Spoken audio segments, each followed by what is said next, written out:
عبده ورسوله اما بعد فإن خير الحديث كتاب الله وخير الهدي هدي محمد صلى الله عليه وسلم وشر الأمور محدثاتها وكل محدثة بدعة وكل بدعة ضلالة وكل ضلالة في النار إن الله وملائكته يصلون على النبي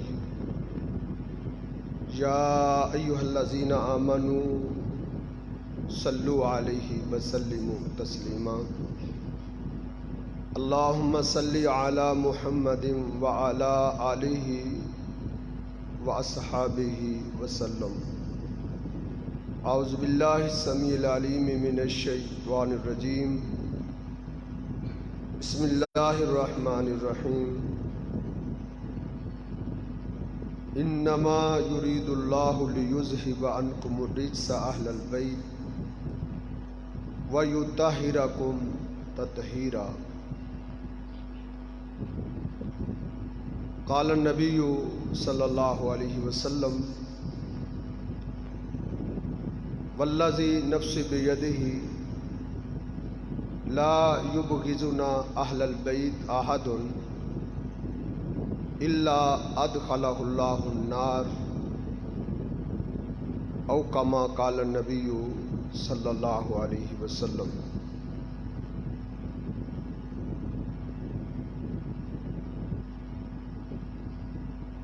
خلیفہ راشد سیدنا علی المرتضیٰ رضی اللہ تعالی عنہ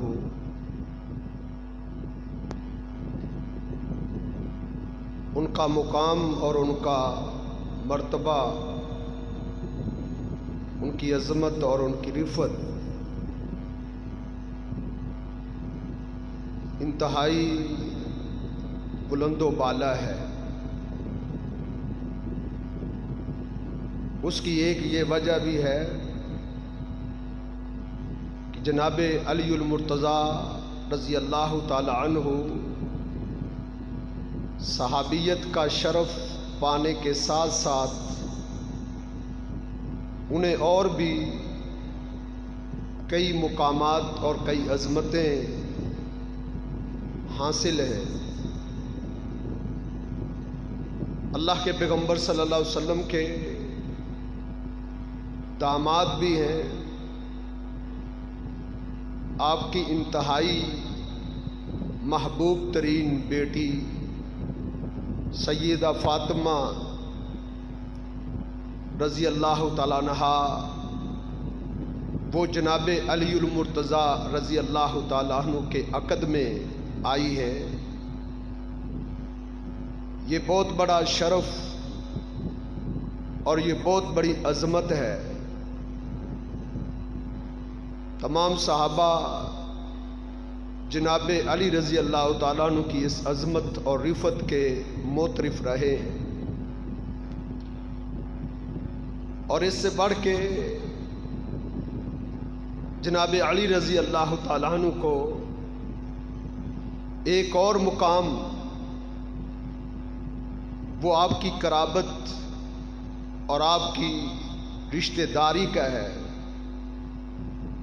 اور یہ بہت بڑی قرابت اور بہت بڑی عظمت اور منقبت ہے جو جناب علی رضی اللہ تعالیٰ عنہ کے حصہ میں آئی ہے، کہ ان کا تعلق اللہ کے پیغمبر صلی اللہ علیہ وسلم کے اہل بیت میں ہے۔ اللہ رب العزت نے محبوب پیغمبر صلی اللہ علیہ وسلم کی زبان مبارک پہ جناب علی المرتضیٰ رضی اللہ تعالیٰ عنہ کو اہل بیت ہونے کا شرف بھی بخشا ہے۔ نبی علیہ الصلوۃ والسلام ایک دفعہ جناب علی المرتضیٰ رضی اللہ تعالیٰ عنہ کے گھر تشریف لائے، اور آپ نے جناب علی کو سیدہ فاطمہ اور جناب حسنین کریمین کو ایک چادر میں لیا اور اس چادر میں ڈھانپ کے اللہ رب العزت سے التجا کرنے لگے، اللہم ہؤلاء اہل بیتی، اللہ یہ میرے اہل بیت ہیں، یہ میرے گھر والے ہیں۔ یعنی اہل بیت میں اللہ کے پیغمبر صلی اللہ علیہ وسلم نے جناب علی رضی اللہ تعالیٰ عنہ کو شامل کیا، اور اہل بیت کا مقام و مرتبہ انتہائی بلند و بالا ہے۔ اللہ رب العزت نے قرآن مجید میں بھی کئی جگہ اہل بیت کا تذکرہ کیا ہے۔ اللہ فرماتے ہیں انما یرید اللہ لیذہب عنکم الرجس اہل البیت، اللہ رب العزت اہل بیت کو پاکیزہ رکھنا چاہتا ہے، ان کو بلند رکھنا چاہتا ہے، وَيُطَہِّرَکُمْ تَطْہِیرًا، اور ان کی طہارت اور ان کی پاکیزگی کے اللہ جھنڈے گاڑنا چاہتا ہے۔ یہ جتنی بھی عظمتیں اور شرف اہل بیت کا کتاب و سنت میں بیان ہوا ہے، جناب علی المرتضیٰ رضی اللہ تعالیٰ عنہ اس شرف میں، اس مقام میں اور عظمت میں مکمل طور پر شامل ہیں۔ نبی علیہ الصلوۃ والسلام نے قسم اٹھا کے کہا تھا، والذی نفسی بیدہ، مجھے اس ذات کی قسم جس کے ہاتھ میں محمد رسول اللہ صلی اللہ علیہ وسلم کی جان ہے، لا یبغضنا اہل البیت احد، ہم اہل بیت سے جو شخص بھی بغض رکھے گا، نفرت رکھے گا، عداوت رکھے گا، الا ادخلہ اللہ النار، میں محمد قسم اٹھا کے کہتا ہوں کہ وہ شخص جہنم کا ایندھن بنے، اس کا مقدر جہنم کی ذلت ہے۔ اس مقام اور اس مرتبے میں جناب علی المرتضیٰ رضی اللہ تعالیٰ عنہ شامل ہے، اور اس سے ہٹ کے بھی نبی علیہ الصلوۃ والسلام نے علی المرتضیٰ رضی اللہ تعالیٰ عنہ کے جس قدر مناقب بیان کیے، کتب حدیث میں جس قدر ان کے فضائل آئے ہیں، ان کا مقام و مرتبہ بیان ہوا ہے۔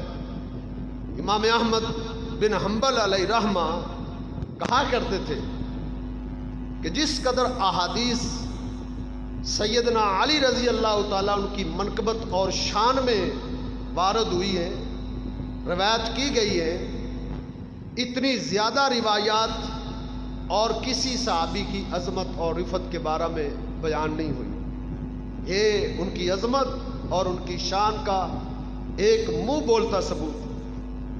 نبی علیہ الصلوۃ والسلام نے جناب علی رضی اللہ تعالیٰ عنہ سے یہ عہد لیا تھا، اور وہ اپنے عہد کو جناب علی قسمیں اٹھا کے بیان کیا کرتے تھے، کہا کرتے تھے فالذی فلق الحبہ، قسم و ذات کی جو اناج کو اگاتا ہے، وبرأ النسمہ، قسم و ذات کی جو جانوں کو پیدا کرتا ہے، لعاہد علیہ النبی الامی، اللہ کے پیغمبر صلی اللہ علیہ وسلم نے مجھ سے یہ وعدہ کیا تھا، نبی علیہ الصلوۃ والسلام نے مجھے یہ عہد دیا ہے۔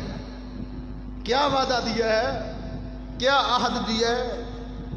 وعدے بھی مختلف قسم کے ہوتے ہیں، عہد اور وعدے مختلف انداز کے ہوتے ہیں۔ کسی کو دولت دینے کا وعدہ ہوتا ہے، کسی کو پلاٹ اور باغ دینے کا وعدہ ہوتا ہے، کسی کو جنت دینے کا وعدہ ہے، لیکن علی المرتضیٰ رضی اللہ تعالیٰ عنہ کو اللہ کے پیغمبر صلی اللہ علیہ وسلم نے کیا عہد دیا تھا، ان سے کیا وعدہ کیا تھا؟ وہ منفرد تھا، سب سے منفرد تھا۔ فرمایا اللہ کے نبی صلی اللہ علیہ وسلم نے مجھے عہد دیا ہے، کیا عہد دیا ہے؟ کہ انہ لا یحبنی الا مومن ولا یبغضنی الا منافق، کہ میرے ساتھ محبت صرف مومن کرے گا، یعنی جو میرے ساتھ محبت کرے گا جس کو میں علی رضی اللہ تعالیٰ عنہ سے پیار ہوگا، جو میرے ساتھ محبت کرے گا، وہ مومن ہوگا۔ اس کے مومن ہونے کی گارنٹی بھی محمد رسول اللہ صلی اللہ علیہ وسلم نے دے دی۔ بندوں کے ایمان کا معیار بھی بتا دیا کہ بندوں کے ایمان کا یہ معیار ہوگا کہ وہ جناب علی سے محبت کرتے ہو۔ وَلَا يُبْغِضُنِي إِلَّا مُنَافِقٌ، اور کہا مجھ سے یہ بھی عہد لیا تھا کہ علی تو اس سے نہیں بغض رکھے گا سوائے منافق۔ منافق تیرے بارے میں دل میں بغض رکھے گا۔ یہ مقام اور یہ مرتبہ کوئی معمولی چیز نہیں، یہ جناب علی رضی اللہ تعالیٰ ان کی رفت اور ان کی شان کا منہ بولتا ثبوت ہے۔ نبی علیہ الصلوۃ والسلام نے جنگ خیبر کے موقع جب آپ نے یہود پر حملہ کیا تھا، یہود بڑی طاقت کے ساتھ اور کئی قبیلوں کو، غطفان کو اور بے شمار قبیلوں کو اپنے ساتھ ملا چکے تھے، کیونکہ انہیں پتہ چل چکا تھا کہ محمد رسول اللہ صلی اللہ علیہ وسلم ہم پر حملہ آور ہونے والے۔ انہوں نے خوب تیاری کر لی، کافی دیر سے، بڑے عرصے سے وہ اپنے کلوں کے اندر اسلحہ جمع کر رہے تھے، تلواریں، نیزے اکٹھی کر رہے تھے کہ کوئی موقع آئے گا ہم محمد رسول اللہ صلی اللہ علیہ وسلم اور اس کے ساتھیوں سے دو ہاتھ کریں گے۔ نبی علیہ الصلوۃ والسلام اپنے صحابہ کو لے کر جب خیبر پہنچے تو وہ بڑی طاقت اور توانائی کے ساتھ آئے تھے، لیکن مسلمانوں کا رعب اور دبدبا ایسا ان پر پڑا کہ وہ بھاگ کے کلوں میں چھپ گئے تھے۔ اور کلوں میں کیسے چھپے تھے، کیسے ان پر رعب پڑا تھا جو اس قدر تیاری کے ساتھ تھے۔ نبی علیہ الصلوۃ والسلام نے کافی دن ان کے قلعوں کا محاصرہ کیے رکھا، صحابہ کی ٹولیاں، صحابہ کرام کے دستے ان پر حملہ آور ہوتے رہے، ان کو پاش پاش کرتے رہے۔ تقریباً 6 قلعے تھے یہود کے بہت بڑے، جس میں وہ چھپ چکے تھے اور اندر اپنے قلعوں کے اندر محفوظ ہو کے مورچے بنا کے مسلمانوں پہ حملے کر رہے تھے۔ صحابہ کرام نے 5 قلعے فتح کیے، 50 صحابہ ان میں زخمی ہوئے تھے، 1 صحابی شہید بھی ہوا تھا۔ اس کے بعد 1 قلعہ جس میں یہود کے بڑے بڑے جنگجو، بڑے بڑے سورما اور بڑے بڑے بہادر اس میں چھپے ہوئے تھے، بڑے جنگجو تھے، اور وہ فتح نہیں ہو رہا تھا۔ بڑے حملے کیے مسلمانوں نے لیکن وہ فتح نہیں ہو رہا تھا۔ نبی علیہ الصلوۃ والسلام کے صحابہ پریشان تھے۔ نبی علیہ الصلوۃ والسلام نے شام کو اپنے اصحاب کو ایک درس دی۔ آپ نے فرمایا غم نہ کرو، انشاءاللہ صبح دم اللہ کے امر سے اور اللہ کی وحی سے آپ نے یہ بات فرمائی کہ صبح ایک ایسی ہستی کو، تم میں سے ایک ایسی شخصیت کو اور ایسے بہادر کو جھنڈا دیا جائے گا اللہ کی مرضی سے، اور اس کو جھنڈا ملے گا اور اس شخص کے ذریعے صبح یہ جو کلا ہے یہ فتح ہو جائے گا۔ اور اس شخص کے اوصاف بھی بیان کیے۔ نبی علیہ الصلوۃ والسلام نے اس وقت تک آپ کو بھی یہ پتہ نہیں تھا کہ یہ جھنڈا کس کو ملنا ہے، کیونکہ جبریل امین نے جتنی خبر محمد رسول اللہ صلی اللہ علیہ وسلم کو دی تھی آپ اتنی ہی اپنے صحابہ کے سامنے بیان کر رہے تھے۔ وما ينطق عن الهوى ان هو الا وحی یوحى، وحی سے ہم کلام ہوتے تھے۔ اتنی بات جبریل نے بتائی تھی کہ صبح ایک شخص کو قیادت ملے گی، مجاہدین کی قیادت ایک ایسا شخص کرے گا اور اس کی قیادت میں مجاہدین حملہ آور ہوں گے کہ خیبر فتح ہو جائے گا۔ اور دوسرے دن ساتھ آپ نے یہ تو نہ بتایا، نہ آپ کو بتایا گیا تھا کہ وہ شخص کون ہے، لیکن اس کے اوصاف بتائے گئے تھے۔ کہ اس کے اوصاف کیا ہوں گے؟ ایک تو یہ وصف تھا کہ وہ لیسا بفرار، وہ بھاگنے والا نہیں ہو، وہ پشت دکھانے والا نہیں ہو، وہ سینہ تان کے مقابلہ کرے گا، کٹ جائے گا، لیکن وہ بغیر فتح کے واپس نہیں پلٹے گا۔ یفتح اللہ علی یدیہ، اللہ اس کے ہاتھ پر مسلمانوں کو یہ عظیم فتح نصیب کرے، یہ بہت بڑی فتح آج اس کے ہاتھ پر اللہ ظاہر کرے۔ ایک یہ وصف بیان ہے، اور ایک بہت بڑا وصف، جس وصف کو سن کر اس رات ہر صحابی یہ تمنا کر رہا تھا، یہ آرزو کر رہا تھا، یہ خواہش اس کے دل میں تھی کہ کاش صبح اس گروہ کی سیادت اور اس گروہ کی سرداری مجھے ملے، اس گروہ کی قیادت مجھے ملے۔ حالانکہ وہ لوگ، ان میں سے ایک بھی ایسا نہیں تھا، ایک فرد بھی ایسا نہیں تھا، ایک شخص بھی ایسا نہیں تھا جس نے حکومت کی کبھی تمنا کی، جس کو یہ آرزو ہو کہ مجھے لیڈری ملے، مجھے قیادت ملے، میں سپہ سالار بنوں۔ کسی شخص کی کبھی کوئی تمنا نہیں تھی، لیکن عجب بات ہے کہ اس رات ہر صحابی یہ تمنا اپنے دل میں لیے ہوئے سویا تھا، بلکہ کئی تو سوئے ہی نہیں تھے، وہ ساری رات دعا کرتے رہے کہ یا اللہ یہ صبح مجاہدین کی جو قیادت ہے یہ ہمیں عطا کر۔ اس وجہ سے نہیں کہ انہیں اس قیادت اور سرداری سے کوئی تعلق تھا، بلکہ وہ جو وصف اللہ کے پیغمبر صلی اللہ علیہ وسلم نے بیان کیا تھا اس وجہ سے۔ وصف کیا تھا؟ نبی علیہ الصلوۃ والسلام نے فرمایا وہ ایسا شخص ہوگا جس کو اللہ کے اذن سے صبح جھنڈا ملے گا، یحب اللہ ورسولہ، وہ اللہ اور اس کے رسول سے شدید محبت رکھتا ہو، اس کے دل میں اللہ اور اس کے رسول سے سخت ترین محبت ہو۔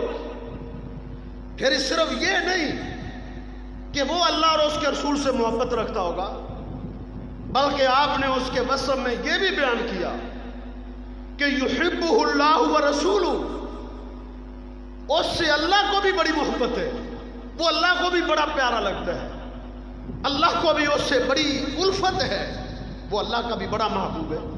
ورسولہ، اور آپ نے فرمایا وہ مجھے بھی بڑا پیارا ہے، جس کو اللہ رب العزت صبح جھنڈا دینے کا حکم دے گا۔ یہ وجہ تھی کہ صبح جس کو جھنڈا ملتا ہے اس کے لیے گارنٹی اور ضمانت، اس کے لیے آسمان سے ایک سند اتر چکی ہے کہ وہ اللہ اور اس کے رسول سے سچی محبت رکھتے، سچی محبت رکھتے۔ اور جس کو اللہ اور اس کے رسول سے سچی محبت ہے اس کے ایمان میں کوئی شک نہیں ہو سکتا، کوئی شک نہیں۔ وہ گارنٹی چاہتے تھے، وہ اللہ اور اس کے رسول سے محبت تو بے پناہ کیا کرتے تھے، ہر صحابی کرتا تھا۔ اتنی محبت اللہ کے نبی صلی اللہ علیہ وسلم سے، اللہ اور اس کے رسول سے وہ کرتے تھے کہ ہم تصور نہیں کر سکتے۔ اپنی اولاد سے بڑھ کر، اپنی جان سے بڑھ کر، ہر چیز سے بڑھ کر انہوں نے اللہ اور اس کے رسول سے محبت کی تھی۔ اور اس کی یہ وجہ ہے کہ انہوں نے اللہ اور اس کے رسول صلی اللہ علیہ وسلم کے ادنا اشارے پر اپنا تن من دھن سب کچھ نشاور کر دیا، خون کی ندیاں انہوں نے بہا دی تھی، انہوں نے سب کچھ پیش کر دیا تھا، کھیتوں کھلیان، گھر بار، وطن، سب کچھ انہوں نے قربان کر دیا تھا، سب کو محبت تھی، لیکن بات گارنٹی کی تھی، کیونکہ وہ لوگ اس چیز کے باوجود ڈرتے رہتے تھے، پتہ نہیں ہماری محبتیں، ہماری قربانیاں اور ہمارے اعمال اللہ کے ہاں قبول بھی ہیں، اگر اللہ رد کر دے تو اس سے کون پوچھنے والا ہے؟ اس وجہ سے وہ اعمال اور کرنے کے باوجود، قربانیاں دینے کے باوجود ڈرتے رہتے تھے، ان کے دلوں میں خوف رہتا تھا، خوف سے پریشان رہتے تھے کہ پتہ نہیں ہمارا کیا بنے۔ یہ گارنٹی بہت بڑی گارنٹی تھی کہ یحبہ اللہ ورسولہ، اللہ اور اس کا رسول ان سے شدید محبت کرتے۔ جناب عمر بن خطاب کہتے ہیں میں نے زندگی میں کبھی بھی امارت کی اور قیادت کی کبھی تمنا نہیں کی تھی، لیکن اس رات عمر بھی نہیں سوئے تھے، اللہ سے یہی مانگتے رہے کہ یہ شرف کاش کے ہمارے حصے میں آ جائے۔ لیکن صبح ہوئی، دنیا نے دیکھا، کائنات نے دیکھا، آسمان اور زمین نے دیکھا کہ آج یہ سند اللہ اور اس کے رسول کی محبت کی کس کو ملتی ہے۔ نبی علیہ الصلوۃ والسلام نے فجر کی نماز پڑھنے کے بعد، سلام پھیرنے کے بعد فرمایا آئین علی، علی بن ابی طالب کہاں ہے؟ اٹھے، آنکھوں میں تکلیف تھی، آنکھیں دکھ رہی تھی۔ نبی علیہ السلام نے بلایا، تعال یا علی، جناب علی حاضر ہوئے کہ اللہ کے رسول میری تو آنکھوں میں تکلیف ہے۔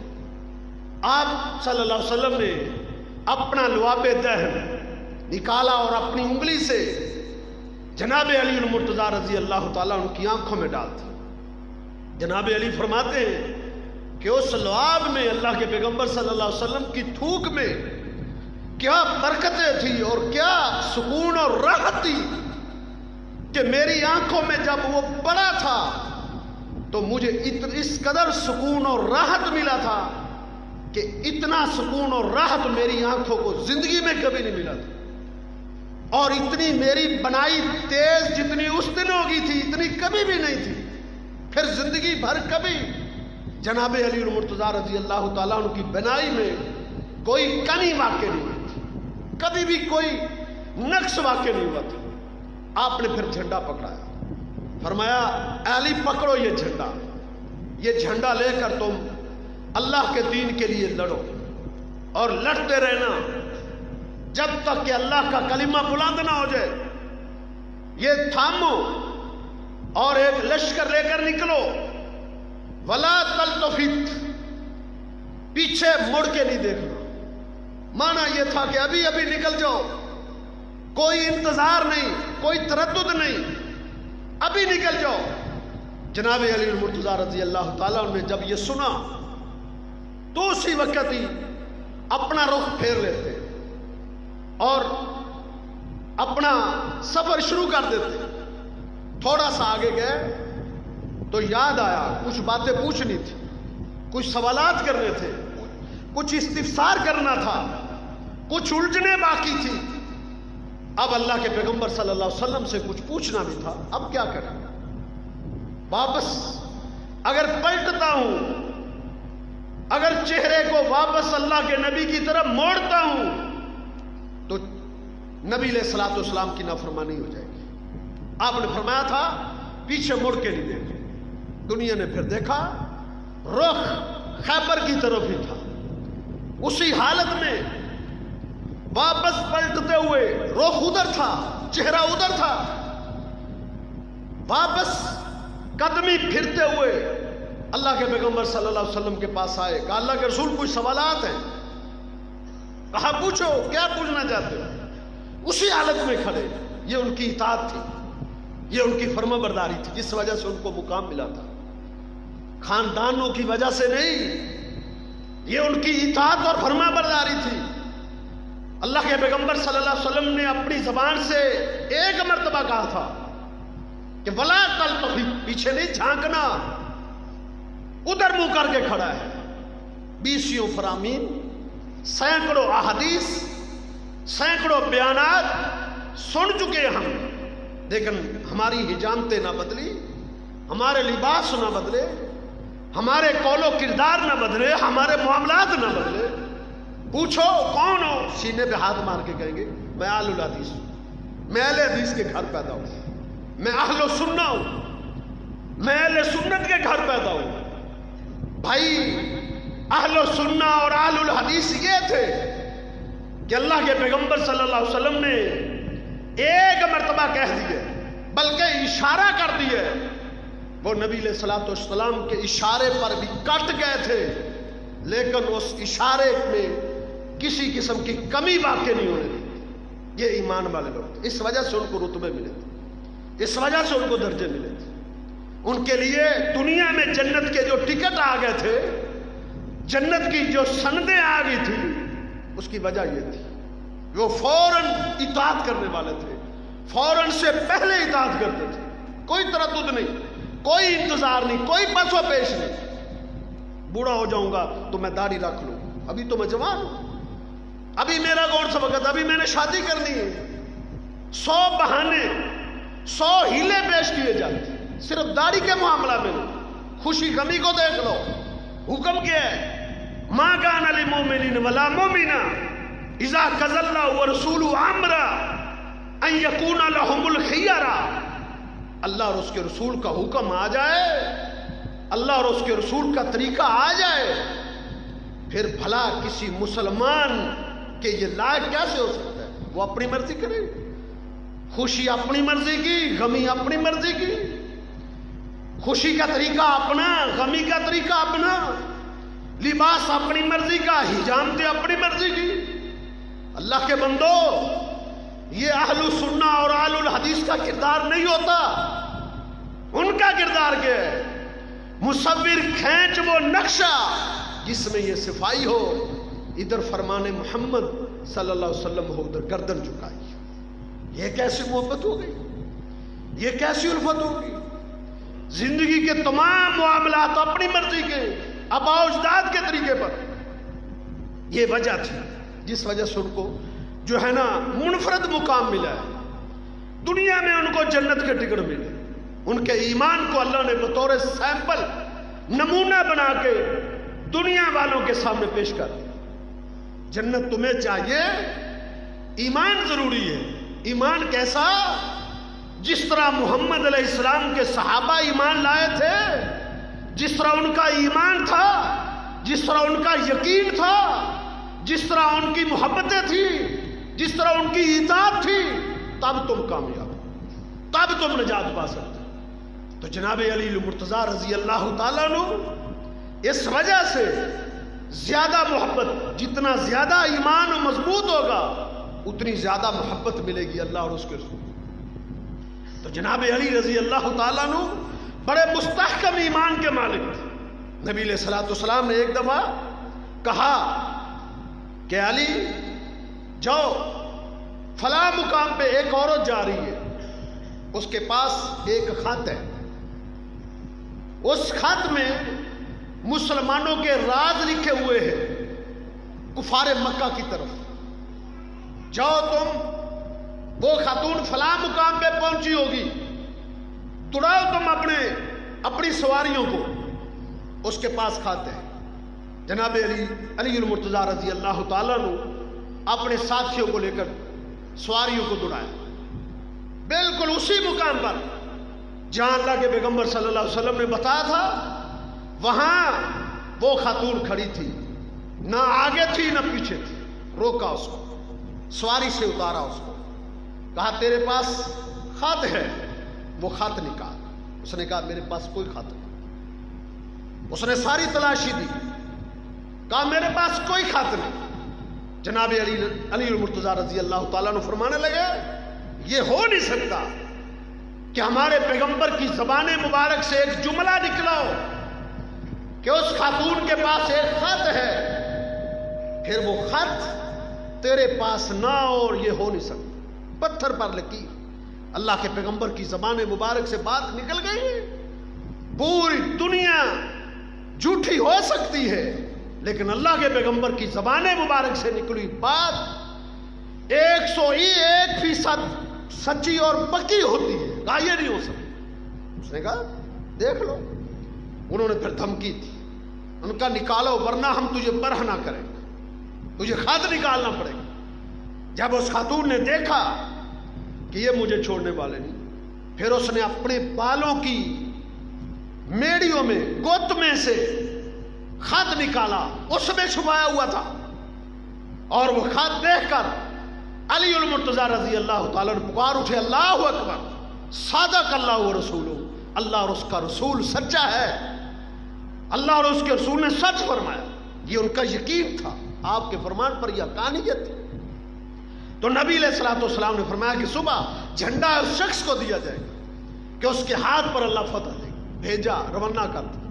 جناب علی المرتضیٰ رضی اللہ تعالیٰ نے پہنچے، مقابلے میں مرحب نکلا، مرحب بہت بڑا جنگجو تھا، رجز بڑھتے ہوئے، اشعار پڑھتے ہوئے، مسلمانوں کو للکارتے ہوئے، تلواریں لہراتے ہوئے، ہود زیرہ ساز و سامان سے لدا ہوا، زیریں پہنی ہوئی میدان میں اتر رہا ہے، تلواریں لہراتا آ رہا ہے۔ کون میرا مقابلہ کرے گا؟ میرے سامنے کسی کے اندر کھڑے ہونے کی جرات نہیں ہے، میں نے فلاں فلاں جنگ میں لوگوں کو پاش پاش کیا ہے، للکارتا ہوا میدان میں اتر رہا تھا۔ بڑے بڑے صحابہ اٹھے، کہا ہمیں اجازت دے، اے علی ہمیں آپ اجازت دے، ہم اترتے ہیں۔ فرمایا نہیں پیچھے۔ جناب علی المرتضیٰ رضی اللہ تعالیٰ نے تلوار تھامی اور خود میدان میں اترے۔ اسی طرح رجز بڑھتے ہوئے، سمتنی امی حیدر، تو جو بھی ہے میں بھی وہ ہوں، میری ماں نے میرا نام حیدر رکھا ہے، شیر، میں اسد اللہ ہوں، میں اللہ کا شیر ہوں، اور آج تک میرے مقابلے میں بھی کوئی نہیں ٹھہر سکا۔ آج تک جتنی جنگوں میں نے شرکت کی ہے، کسی جنگ میں مجھ پر کوئی دشمن حملہ نہیں کر سکا، مجھے بھی میری ماں نے جانا ہے۔ اور مسلمان جناب علی المرتضیٰ رضی اللہ تعالیٰ عنہ کی بہادری کے جوہر دیکھ چکے تھے، بدر میں دیکھ چکے تھے، عہد میں دیکھ چکے تھے، بڑی بڑی جنگوں میں اس کی بہادری۔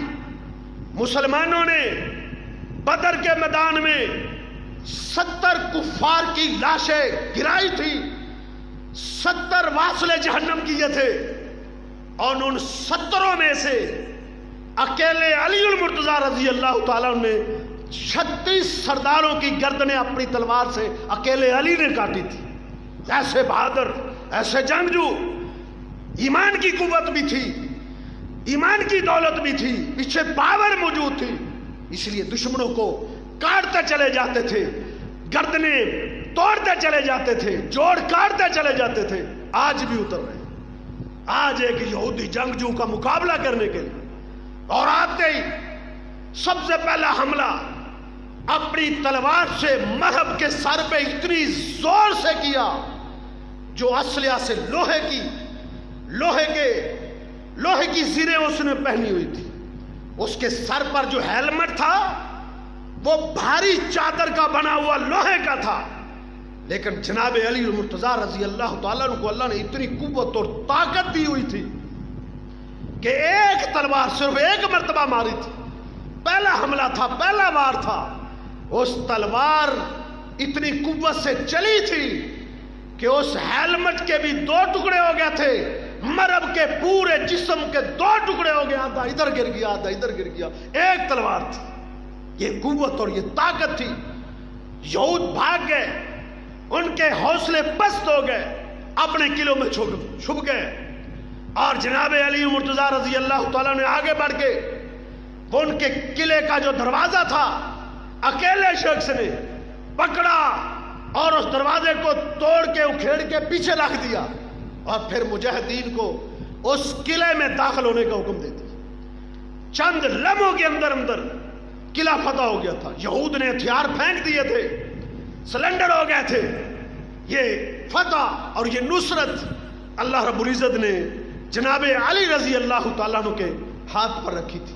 یہ ان کی فضیلت، ان کی منقبت اور ان کی شان میں بہت بڑا ثبوت۔ اس لیے جناب علی رضی اللہ تعالیٰ عنہ، ان سے محبت، ان سے الفت، یہ ہمارے ایمان کا جز ہے۔ نبی علیہ السلام نے قسم اٹھا کے کہا تھا، اے علی تجھ سے محبت مومن کرے گا، اور تجھ سے نفرت جو ہے، تجھ سے بغض جو ہے، وہ منافق کرے گا۔ نبی علیہ السلام نے جناب علی کی محبت، الفت کو ایمان کی نشانی قرار دیا ہے۔ اس لیے آپ سے محبت ایمان کا جز ہے، لیکن اس میں غلو نہ ہو۔ کسی بھی ہستی سے محبت میں غلو نہیں ہونا چاہیے۔ جناب علی رضی اللہ تعالیٰ عنہ سے محبت کرنے والوں نے ایسی محبت کی ہے کہ اس محبت میں انہوں نے غلو کیا۔ 3 قسم کے گروہ بنے۔ ایک گروہ وہ تھا جو معتدل درمیانی محبت کرتے تھے حضرت علی رضی اللہ تعالیٰ عنہ سے، اس میں کسی قسم کا غلو نہیں تھا۔ غلو کا کیا مطلب ہے؟ کہ ان کی شان کو زیادہ کرتے کرتے ان کو الوہیت اور اللہ کے مقام پر وہ نہیں پہنچاتے۔ صحابہ کرام کو جناب علی رضی اللہ تعالیٰ عنہ سے یہ محبت تھی کہ وہ صحابی رسول سمجھتے تھے، داماد رسول سمجھتے تھے، چوتھے خلیفہ راشد سمجھتے تھے۔ یہ اہل السنہ اہل الحدیث کی محبت چلی آ رہی ہے کہ وہ یہ محبت کرتے تھے۔ ایک گروہ ایسا تھا جنہوں نے جناب علی المرتضیٰ رضی اللہ تعالیٰ عنہ سے محبت اس انداز سے کی کہ ان کی محبت میں غلو کرتے کرتے ان کو مشکل کشا کہنا شروع کر دیا، ان کو حاجت روا کہنا شروع کر دیا، ان کو بگڑی بنانے والا سمجھنے لگ گئے، بلکہ ان کو الوہیت کے درجے پر فیض کر دیا، رب سمجھنے لگے، الہ سمجھنے لگے۔ یہ غلو تھا۔ جناب علی المرتضیٰ رضی اللہ تعالیٰ عنہ خود کہا کرتے تھے، خود بولا کرتے تھے کہ لا یحبونی، لوگ مجھ سے اتنی محبت کریں گے، اتنی محبت کریں گے کہ لا یدخلہم النار، میری محبت ان کو جہنم میں داخل کر دے گی۔ لوگ مجھ سے اتنی محبت کریں گے، کچھ ایک طبقہ اتنی محبت کرے گا کہ حبی، میری محبت، یدخلہم النار، ان کو جہنم کا ایندھن بنا دے گی۔ حالانکہ وہ کلمہ پڑھتے ہوں گے، اسلام کا نام لیتے ہوں گے، تہجدیں پڑھتے ہوں گے، وہ حج، زکوٰۃ، جہاد کرتے ہوں گے، لیکن جہنم کا ایندھن بن جائیں گے۔ کس وجہ سے؟ وہ جناب علی رضی اللہ تعالیٰ عنہ سے محبت کرنے میں غلو کریں گے۔ اور ایک اور طبقہ، اس کا بھی ذکر کیا ہے کہ وَلَا يُبْغِضُونِی، کچھ لوگ میرے ساتھ ایسا بغض رکھیں گے، ایسی عداوت رکھیں گے کہ لا يدخلوہم بغضی، ان کو میری عداوت اور دشمنی جہنم کا ایندھن بنا دے گی۔ یعنی دونوں گروہ، جو محبت میں غلو کرنے والے ہیں، جو بغض اور عداوت میں غلو کرنے والے ہیں، دونوں طبقے تباہ و برباد ہو جائیں گے، جہنم کا ایندھن بن جائیں گے۔ اب بچیں گے کون؟ جو سچی محبت کرتے ہوں گے علی المرتضیٰ رضی اللہ تعالیٰ عنہ سے۔ سچی محبت کیا ہے؟ وہ ان کے نقش قدم پر چلتے ہوں گے، وہ ان جیسا طریقہ اپناتے ہوں گے، ان جیسا ایمان پیدا کرتے ہوں گے، ان کے طریقے کو، ان جیسی نماز پڑھتے ہوں گے، ان کا عقیدہ، ان کا منہج، ان کے نظریات، ان کی چال اور ان کی ڈھال، ان کا لباس، ان کی گفتار جناب علی المرتضیٰ رضی اللہ تعالیٰ عنہ کے طریقے کے مطابق، یہ سچی محبت ہوتی۔ وہ کامیاب لوگ ہیں۔ تو جو غلو کرنے والے ہیں وہ ناکام ہو جائیں گے۔ جناب علی المرتضیٰ رضی اللہ تعالیٰ عنہ کی زندگی میں یہ غلو کرنے والے لوگ پیدا ہوئے تھے۔ عبداللہ بن سبا، جس کا نام آپ نے پہلے بھی سنا ہے، جو حضرت عثمان غنی رضی اللہ تعالیٰ عنہ کے خلاف کھڑا ہوا تھا اور اس نے ایک بہت بڑا لشکر پیدا کیا تھا، اکٹھا کیا تھا حضرت عثمان غنی رضی اللہ تعالیٰ عنہ کو شہید کرنے کے لیے۔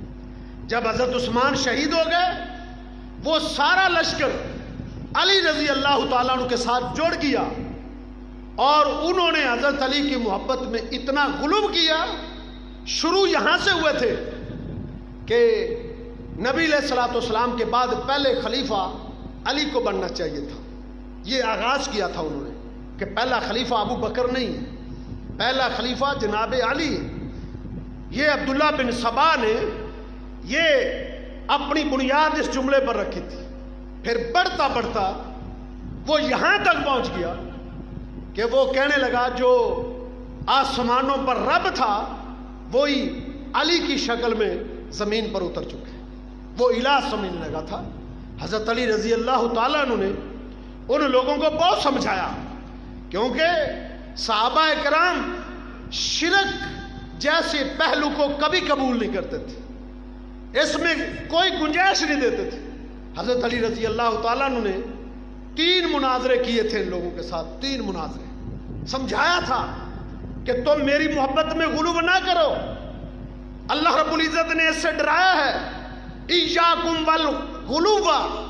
نبی علیہ الصلوۃ والسلام نے دنیا سے رخصت ہوتے ہوئے اپنی امت کو اس سے خبردار کیا تھا وَإِيَّاكُمْ وَالْغُلُوَّ کہ تم نے غلو سے بچ کے رہنا، کسی کی محبت میں، کسی کی شان میں تم نے غلو نہیں کرنا. انما اہلک من کان قبلکم الغلو فی الدین، تم سے پہلے جتنی امتیں بھی تباہ و برباد ہوئی ہیں، تہ و بالا ہوئی ہیں، گمراہ ہوئی ہے، اس کی وجہ دین میں غلو تھا. میں تم نے غلو نہیں کرنا. نبی علیہ السلام نے تو اپنی ذات کے بارے میں صحابہ کو خبردار کیا تھا. آپ نے فرمایا تھا لا تطرونی کما اطرت النصارى فی عیسی ابن مریم، اے میری امت کے لوگوں، تم نے میری شان میں غلو کرتے ہوئے اس قدر نہیں پہنچ جانا جس طرح عیسائی غلو کرتے کرتے عیسیٰ علیہ السلام کی محبت میں، شان میں گمراہ ہو گئے تھے. لا تطرونی کما اطرت النصارى فی عیسی ابن مریم. عیسیٰ بن مریم اللہ کا پیغمبر تھے، اللہ کے برگزیدہ رسول تھے، لیکن عیسائیوں نے عیسیٰ علیہ السلام کی محبت میں غلو کرتے کرتے یہاں تک پہنچ گئے، انہوں نے کہا عیسیٰ اللہ ہے، عیسیٰ کو اللہ کہنے لگے. اللہ نے قرآن میں ان کے نظریات کو ذکر کیا، پھر اللہ نے اس پر تبصرہ کیا لقد کفر الذین قالوا ان اللہ هو المسیح ابن مریم. وہ لوگ کافر ہو گئے، وہ لوگ اسلام سے محروم ہو گئے جنہوں نے عیسیٰ بن مریم کو جو اللہ کا بندہ ہے اس کو اللہ کہہ دیا یا اللہ کا بیٹا کہہ دیا تھا. نبی علیہ الصلوۃ والسلام نے فرمایا تم نے میری محبت میں غلو نہیں کرنا، میرے ساتھ محبت کرو، میرے ساتھ الفت کرو، اپنی اولاد اپنے خاندان سے بڑھ کر، لیکن مجھے میرے مقام سے بڑھا کے اللہ کے مقام پہ مجھے نہ پہنچانا. انی عبد اللہ، میں اللہ کا بندہ ہوں، انی عبد، میں اللہ کا غلام ہوں. میرے بارے میں تم نے کیا کہنا ہے؟ قولو عبد اللہ و رسولو، مجھے یہ کہنا ہے کہ میں اللہ کا بندہ اور اللہ کا رسول ہوں، تم نے میرے بارے میں یہ کہنا ہے. لیکن افسوس، قوم گمراہ ہوئی، اللہ کے پیغمبر کی شان میں غلو کیا اور ایسے ایسے نظریات گھڑے، ایسے ایسے عقائد گھڑے کہ علامان والحفیظ، ایسے ایسے اشعار، ایسی ایسی نعتیں بنائی کہ جو مستوی عرش تھا، جو مستوی عرش تھا خدا ہو کر، وہ مدینے میں اتر پڑا مصطفیٰ ہو کر. یہ غلو اللہ کے پیغمبر کی شان میں اس کلمہ پڑھنے والی امت نے کیا. بلکہ ایک شاعر تو جہاں تک لکھتا ہے، وہ کہتا ہے کہ میں حیران ہوں کہ میں مصطفیٰ کو کیا لکھوں، میں حیران ہوں کہ میں مصطفیٰ کو کیا لکھوں، خدا لکھوں یا خدا کا بھی خدا لکھوں. وہ کہتا ہے میرا تو یہ دل کرتا ہے کہ میں آقا کو اللہ نہ سمجھوں، بلکہ یہ سمجھوں کہ اللہ کا بھی خدا مصطفیٰ ہے. یہ گمراہی، یہ نظریات غلو کی وجہ سے آئے ہیں جس سے آپ ڈراتے گئے.